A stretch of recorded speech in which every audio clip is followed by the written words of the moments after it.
We are first going to use a whiteboard and a whiteboard marker to practice drawing our vegetables underground. Let's practice taking the cap off and putting it in the back of the marker. Then practice putting the cap back on. We want to keep the caps on our markers so that our markers don't die. Then, to start our drawing, we're going to draw a wavy line to be where the ground meets the sky. Sky will go up there, the ground will go below. We're going to draw the shapes of our vegetables. So first, we're going to draw a carrot using a big V shape. Then we're going to draw a beet. It's like a circle with a point at one end. And then we're going to repeat that shape to draw our radish. Again, it's like a circle with a point at the end. Then we're going to draw the green parts above the grass. Our carrot is made out of long lines and short lines.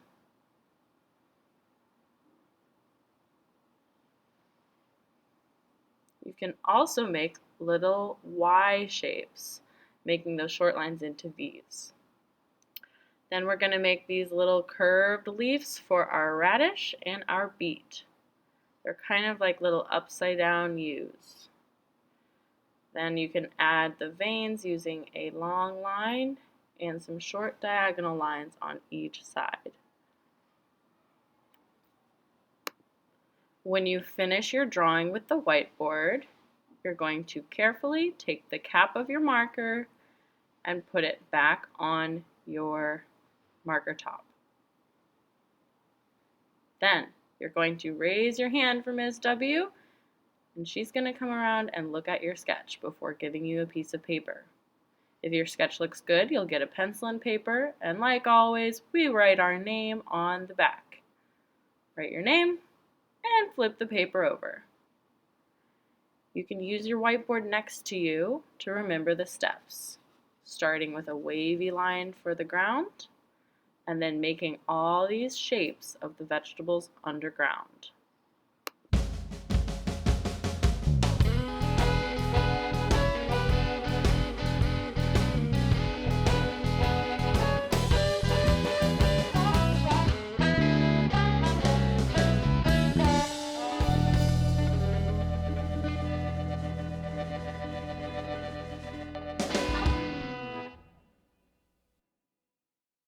When you have finished your drawing and you're super happy with your pencil sketch, I need you to raise your hand for me.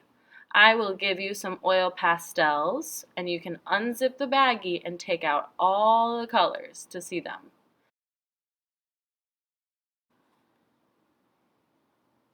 When you're ready, go ahead and start tracing over the outlines you made in pencil, and you can blend together colors, like I made the outline in dark green and now I'm filling it in with light green.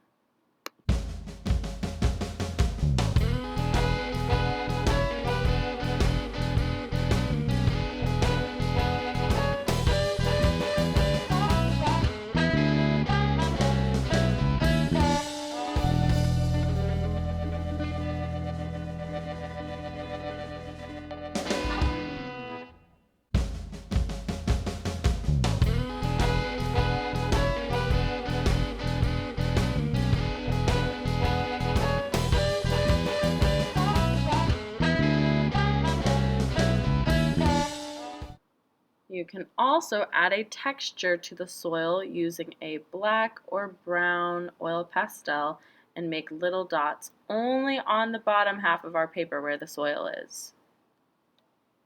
You can also make clouds using a white oil pastel. You won't be able to see it until we put the watercolor over it, but you know it's there. It's just hiding. You can also outline that wavy line we made to help see where you're going to paint the different colors of watercolor. Then raise your hand for me and I will bring you some liquid watercolors. You'll also need to get a brush and a cup of water to rinse off your brush as you change colors. We will have brown liquid watercolor and blue. Your blue is going to go in the sky, of course. If you made clouds, the white pastel is finally showing up. We found it. It's not hiding anymore. When you're ready to switch to the soil, rinse off your brush, and then you can paint that lovely brown color all over the soil. Don't be afraid to paint over your vegetables because we used the oil pastels, so we should only be able to see the oil pastels and the paint will not cover that up.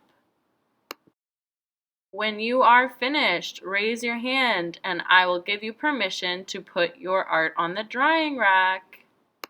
Remember, you can lift up the other layers of the drying rack to put your paper on. You don't have to use the top, you can use the layers on the bottom too.